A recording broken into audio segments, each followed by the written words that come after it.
Antepasados de Jesús el Mesías. El siguiente es un registro de los antepasados de Jesús el Mesías, descendiente de David y de Abraham. Abraham fue el padre de Isaac. Isaac fue el padre de Jacob. Jacob fue el padre de Judá y de sus hermanos. Judá fue el padre de Fares, y, de Sera la madre, fue Tamar. Fares fue el padre de Esrón. Esrón fue el padre de Ram. Ram fue el padre de Aminadab. Aminadab fue el padre de Naasón. Naasón fue el padre de Salmón. Salmón fue el padre de Boz su madre, fue Rahab. Boz fue el padre de Obed su madre, fue Ruth. Obed fue el padre de Isaí. Isaí fue el padre del rey David. David fue el padre de Salomón su madre, fue Betsabé, la viuda de Urías. Salomón fue el padre de Roboam. Roboam fue el padre de Abías. Abías fue el padre de Asa. Asa fue el padre de Josafat. Josafat fue el padre de Joram. Joram fue el padre de Usías. Usías fue el padre de Jotam. Jotam fue el padre de Acaz. Acaz fue el padre de Ezequías. Ezequías fue el padre de Manasés. Manasés fue el padre de Amón. Amón fue el padre de Josías. Josías fue el padre de Joaquín, y, de sus hermanos, quienes nacieron en el tiempo del destierro a Babilonia. Luego del destierro a Babilonia, Joaquín fue el padre de Salatiel. Salatiel fue el padre de Zorobabel. Zorobabel fue el padre de Abiud. Abiud fue el padre de Eliakim. Eliakim fue el padre de Azor. Azor fue el padre de Sadoc. Sadoc fue el padre de Akim. Akim fue el padre de Eliud. Eliud fue el padre de Eleazar. Eleazar fue el padre de Matán. Matán fue el padre de Jacob. Jacob fue el padre de José, esposo de María. María dio a luz a Jesús, quien es llamado el Mesías. Todos los que aparecen en la lista abarcan 14 generaciones desde Abraham hasta David, 14 desde David hasta el destierro a Babilonia, y 14 desde el destierro a Babilonia hasta el Mesías. Nacimiento de Jesús el Mesías. Este es el relato de cómo nació Jesús el Mesías. Su madre, María, estaba comprometida para casarse con José, pero antes de que la boda se realizara, mientras todavía era virgen, quedó embarazada mediante el poder del Espíritu Santo. José, su prometido, era un hombre bueno y no quiso avergonzarla en público, por lo tanto, decidió romper el compromiso en privado. Mientras consideraba esa posibilidad, un ángel del Señor se le apareció en un sueño. José, hijo de David, le dijo el ángel, no tengas miedo de recibir a María por esposa, porque el niño que lleva dentro de ella fue concebido por el Espíritu Santo, y tendrá un hijo, y lo llamarás Jesús, porque él salvará a su pueblo de sus pecados. Todo eso sucedió para que se cumpliera el mensaje del Señor, a través de su profeta. Miren. La Virgen concebirá un niño. Dará a luz un hijo, y lo llamarán Emmanuel, que significa Dios está con nosotros. Cuando José despertó, hizo como el ángel del Señor le había ordenado y recibió a María por esposa. Pero no tuvo relaciones sexuales con ella hasta que nació su hijo, y José le puso por nombre Jesús. Mateo, capítulo 2. Visitantes del Oriente. Jesús nació en Belén de Judea durante el reinado de Herodes. Por ese tiempo, algunos sabios de países del Oriente llegaron a Jerusalén y preguntaron, ¿dónde está el rey de los judíos, que acaba de nacer? Vimos su estrella mientras salía, y hemos venido a adorarlo. Cuando el rey Herodes oyó eso, se perturbó profundamente igual que todos en Jerusalén. Mandó llamar a los principales sacerdotes y maestros de la ley religiosa, y les preguntó, ¿dónde se supone que nacerá el Mesías? En Belén de Judea, le dijeron porque eso es lo que escribió el profeta. Y tú, oh Belén, en la tierra de Judá, no eres la menor entre las ciudades reinantes de Judá, porque de ti saldrá un gobernante que será el pastor de mi pueblo Israel.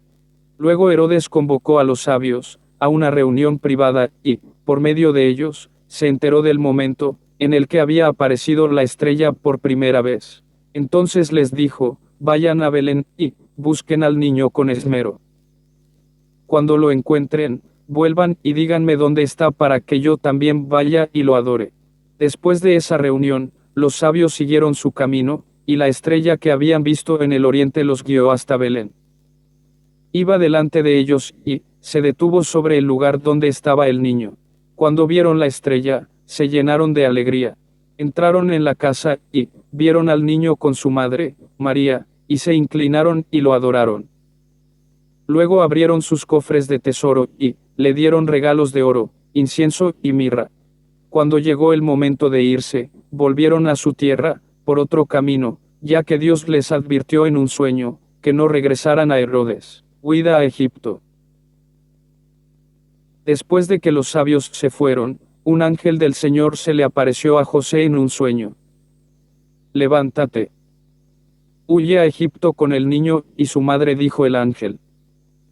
Quédate allí hasta que yo te diga que regreses, porque Herodes buscará al niño para matarlo. Esa noche José salió para Egipto con el niño, y, con María, su madre, y se quedaron allí hasta la muerte de Herodes. Así se cumplió lo que el Señor había dicho por medio del profeta: de Egipto llamé a mi hijo. Cuando Herodes se dio cuenta de que los sabios se habían burlado de él, se puso furioso. Entonces, basado en lo que dijeron los sabios sobre la primera aparición de la estrella, Herodes envió soldados para matar a todos los niños que vivieran en Belén y en sus alrededores y que tuvieran 2 años o menos. Esta acción brutal cumplió lo que Dios había anunciado por medio del profeta Jeremías. En Ramá se oyó una voz, llanto y gran lamento. Raquel llora por sus hijos, se niega a que la consuelen, porque están muertos. Regreso a Nazaret. Cuando Herodes murió, un ángel del Señor se le apareció en un sueño a José en Egipto. Levántate, dijo el ángel. Lleva al niño y a su madre de regreso a la tierra de Israel, porque ya murieron los que trataban de matar al niño. Entonces José se levantó y regresó a la tierra de Israel con Jesús y su madre. Pero cuando se enteró de que el nuevo gobernante de Judea era Arquelao, hijo de Herodes, tuvo miedo de ir allí. Entonces, luego de ser advertido en un sueño, se fue a la región de Galilea. Después la familia fue a vivir a una ciudad llamada Nazaret, y así se cumplió lo que los profetas habían dicho: lo llamarán Nazareno. Mateo capítulo 3. Juan el Bautista prepara el camino. En esos días, Juan el Bautista llegó al desierto de Judea y comenzó a predicar. Su mensaje era el siguiente: arrepiéntanse de sus pecados y vuelvan a Dios, porque el reino del cielo está cerca. El profeta Isaías se refería a Juan cuando dijo: es una voz que clama en el desierto, preparen el camino para la venida del Señor. Ábranle camino. Juan usaba ropa tejida con pelo rústico de camello, y llevaba puesto un cinturón de cuero alrededor de la cintura. Se alimentaba con langostas y miel silvestre. Gente de Jerusalén, de toda Judea y de todo el valle del Jordán salía para ver y escuchar a Juan. Y cuando confesaban sus pecados, él las bautizaba en el río Jordán. Cuando Juan vio que muchos fariseos y saduceos venían a mirarlo bautizar, los enfrentó. «Camada de víboras», exclamó. ¿Quién les advirtió que huyeran de la ira divina que se acerca? Demuestren con su forma de vivir que se han arrepentido de sus pecados y han vuelto a Dios. No se digan simplemente el uno al otro: estamos a salvo porque somos descendientes de Abraham. Eso no significa nada, porque les digo que Dios puede crear hijos de Abraham de estas piedras. Ahora mismo el hacha del juicio de Dios está lista para cortar las raíces de los árboles. Así es. Todo árbol que no produzca buenos frutos será cortado y arrojado al fuego. Yo bautizo con agua a los que se arrepienten de sus pecados y vuelven a Dios, pero pronto viene alguien que es superior a mí, tan superior que ni siquiera soy digno de ser su esclavo y llevarle las sandalias. Él los bautizará con el Espíritu Santo y con fuego. Está listo para separar el trigo de la paja con su rastrillo.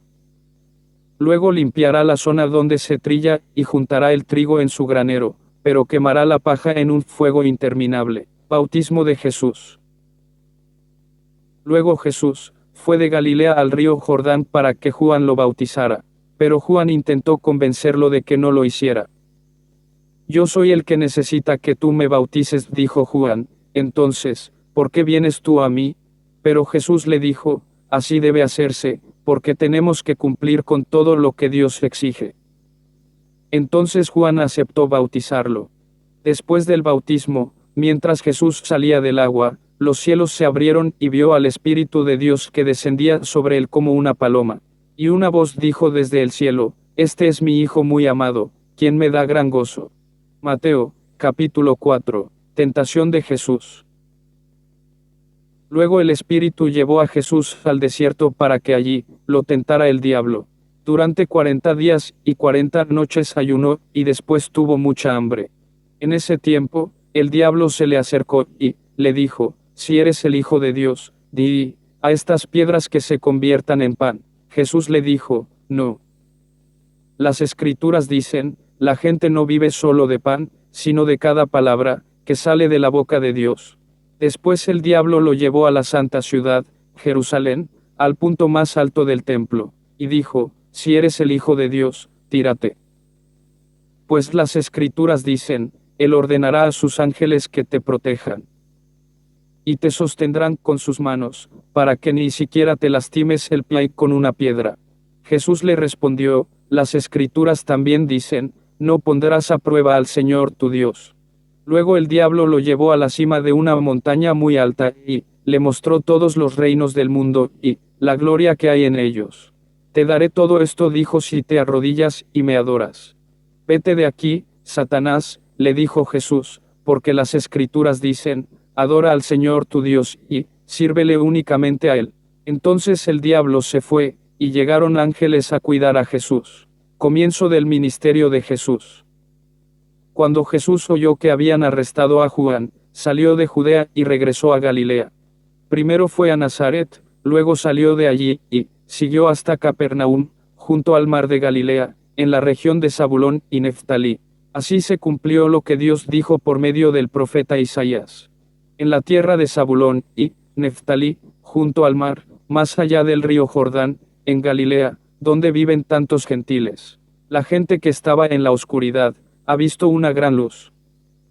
Y para aquellos que vivían en la tierra donde la muerte arroja su sombra, ha brillado una luz. A partir de entonces, Jesús comenzó a predicar, arrepiéntanse de sus pecados y vuelvan a Dios, porque el reino del cielo está cerca. Primeros discípulos. Cierto día, mientras Jesús caminaba por la orilla del mar de Galilea, vio a dos hermanos, a Simón, también llamado Pedro, y a Andrés, que echaban la red al agua, porque vivían de la pesca.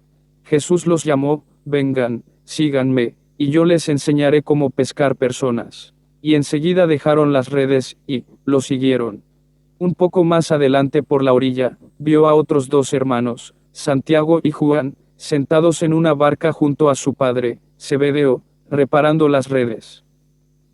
También los llamó para que lo siguieran. Ellos, dejando atrás la barca y a su padre, lo siguieron de inmediato. Multitudes siguen a Jesús. Jesús viajó por toda la región de Galilea enseñando en las sinagogas, anunciando la buena noticia del reino, y sanando a la gente de toda clase de enfermedades y dolencias. Las noticias acerca de él corrieron y llegaron tan lejos como Siria, y pronto la gente comenzó a llevarle a todo el que estuviera enfermo. Y él los sanaba a todos, cualquiera fuera la enfermedad o el dolor que tuvieran, o si estaban poseídos por demonios, o eran epilépticos o paralíticos. Numerosas multitudes los seguían a todas partes, gente de Galilea, de las 10 ciudades, de Jerusalén, de toda Judea y del oriente del río Jordán. Mateo, capítulo 5, el Sermón del Monte. Cierto día, al ver que las multitudes se reunían, Jesús subió a la ladera de la montaña y se sentó. Sus discípulos se juntaron a su alrededor, y él comenzó a enseñarles las bienaventuranzas. Dios bendice a los que son pobres en espíritu y se dan cuenta de la necesidad que tienen de él, porque el reino del cielo les pertenece. Dios bendice a los que lloran, porque serán consolados. Dios bendice a los que son humildes, porque heredarán toda la tierra. Dios bendice a los que tienen hambre y sed de justicia, porque serán saciados. Dios bendice a los compasivos, porque serán tratados con compasión. Dios bendice a los que tienen corazón puro, porque ellos verán a Dios. Dios bendice a los que procuran la paz, porque serán llamados hijos de Dios. Dios bendice a los que son perseguidos por hacer lo correcto, porque el reino del cielo les pertenece. Dios los bendice a ustedes cuando la gente les hace burla y los persigue y miente acerca de ustedes y dice toda clase de cosas malas en su contra porque son mis seguidores. Alégrense. Estén contentos, porque les espera una gran recompensa en el cielo. Y recuerden que a los antiguos profetas los persiguieron de la misma manera. Enseñanza acerca de la sal y de la luz. Ustedes son la sal de la tierra. Pero ¿para qué sirve la sal si ha perdido su sabor? ¿Pueden lograr que vuelva a ser salada? La descartarán y la pisotearán como algo que no tiene ningún valor. Ustedes son la luz del mundo, como una ciudad en lo alto de una colina que no puede esconderse. Nadie enciende una lámpara y luego la pone debajo de una canasta. En cambio, la coloca en un lugar alto donde ilumina a todos los que están en la casa. De la misma manera, dejen que sus buenas acciones brillen a la vista de todos, para que todos alaben a su Padre Celestial. Enseñanza acerca de la ley. No malinterpreten la razón por la cual he venido. No vine para abolir la ley de Moisés o los escritos de los profetas.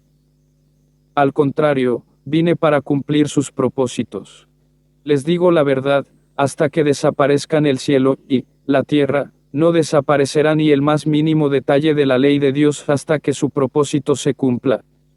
Entonces, si no hacen caso al más insignificante mandamiento y les enseñan a los demás a hacer lo mismo, serán llamados los más insignificantes en el reino del cielo, pero el que obedece las leyes de Dios y las enseña será llamado grande en el reino del cielo. Les advierto, a menos que su justicia supere a la de los maestros de la ley religiosa y a la de los fariseos, nunca entrarán en el reino del cielo. Enseñanza acerca del enojo. Han oído que a nuestros antepasados se les dijo, no asesines. Si cometes asesinato quedarás sujeto a juicio. Pero yo digo, aun si te enojas con alguien, quedarás sujeto a juicio. Si llamas a alguien idiota, corres peligro de que te lleven ante el tribunal, y si maldices a alguien, corres peligro de caer en los fuegos del infierno. Por lo tanto, si presentas una ofrenda en el altar del templo, y de pronto recuerdas que alguien tiene algo contra ti, deja la ofrenda allí en el altar. Anda y reconcíliate con esa persona. Luego ven y presenta tu ofrenda a Dios. Cuando vayas camino al juicio con tu adversario, resuelvan rápidamente las diferencias. De no ser así, el que te acusa podría entregarte al juez, quien te entregará a un oficial, y te meterán en la cárcel. Si eso sucede, te aseguro que no te pondrán en libertad hasta que hayas pagado el último centavo. Enseñanza acerca del adulterio. Han oído el mandamiento que dice, no cometas adulterio. Pero yo digo que el que mira con pasión sexual a una mujer, ya ha cometido adulterio con ella en el corazón. Por lo tanto, si tu ojo, incluso tu ojo bueno, te hace caer en pasiones sexuales, sácatelo y tíralo. Es preferible que pierdas una parte de tu cuerpo, y no que todo tu cuerpo sea arrojado al infierno. Y si tu mano, incluso tu mano más fuerte, te hace pecar, córtala y tírala.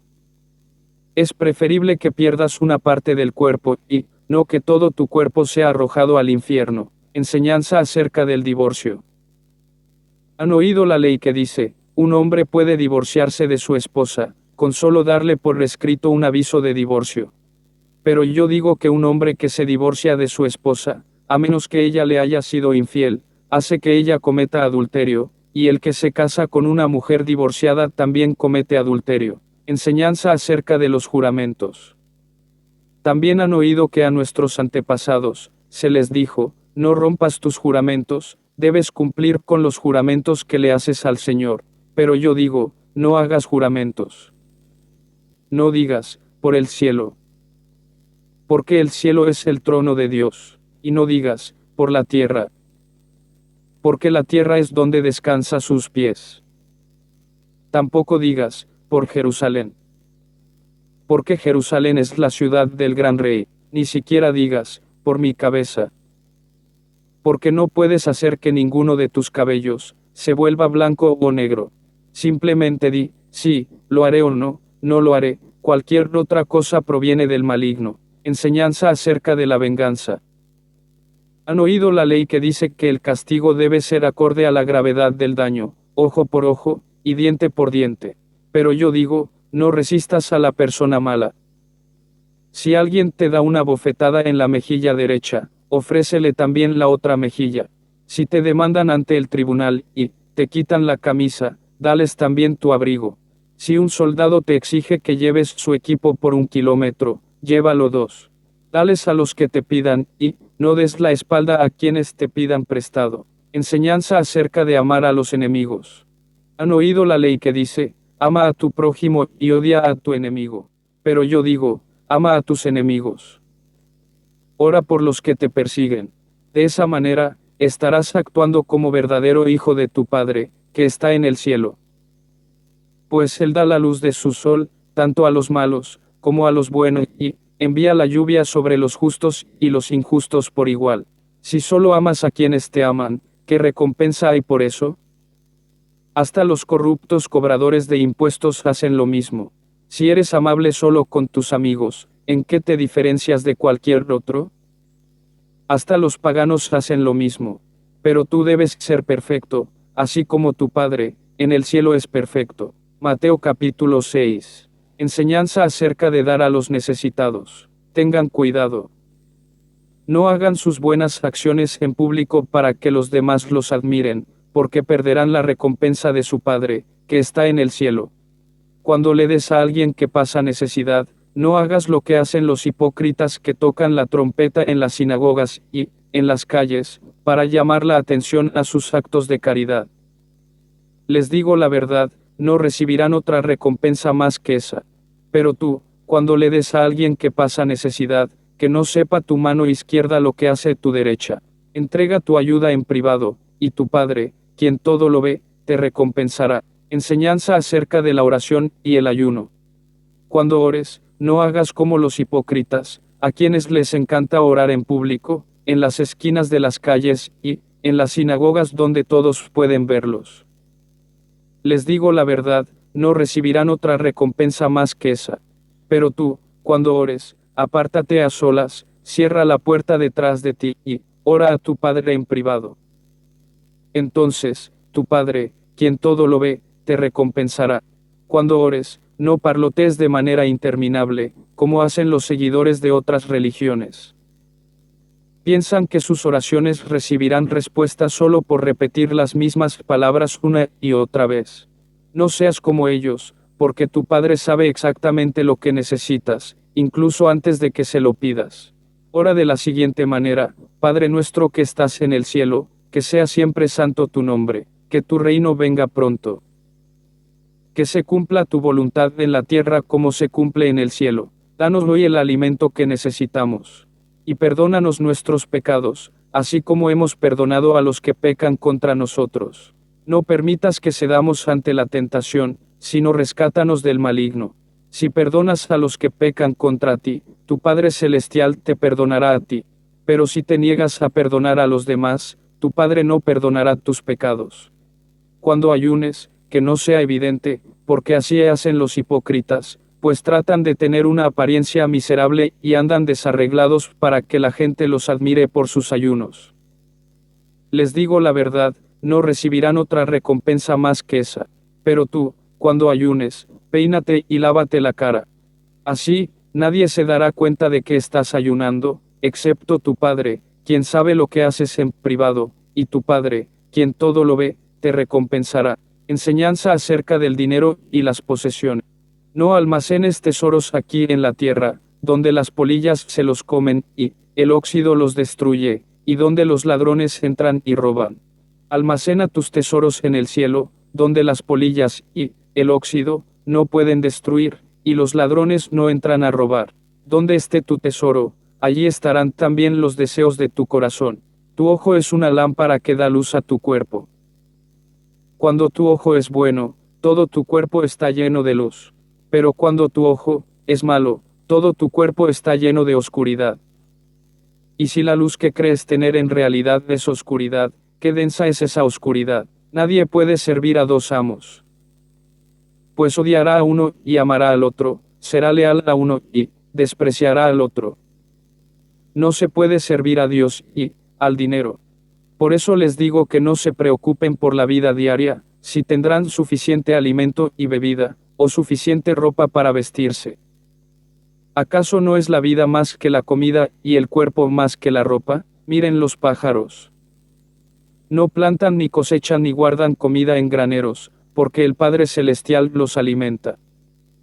¿Y no son ustedes para Él mucho más valiosos que ellos?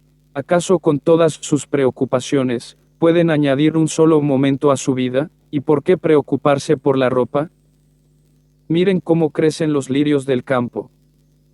No trabajan ni cosen su ropa. Sin embargo, ni Salomón con toda su gloria, se vistió tan hermoso como ellos. Si Dios cuida de manera tan maravillosa a las flores silvestres, que hoy están y mañana se echan al fuego, tengan por seguro que cuidará de ustedes. ¿Por qué tienen tan poca fe? Así que no se preocupen por todo eso diciendo, ¿qué comeremos? ¿Qué beberemos? ¿Qué ropa nos pondremos? Esas cosas dominan el pensamiento de los incrédulos, pero su Padre Celestial ya conoce todas sus necesidades.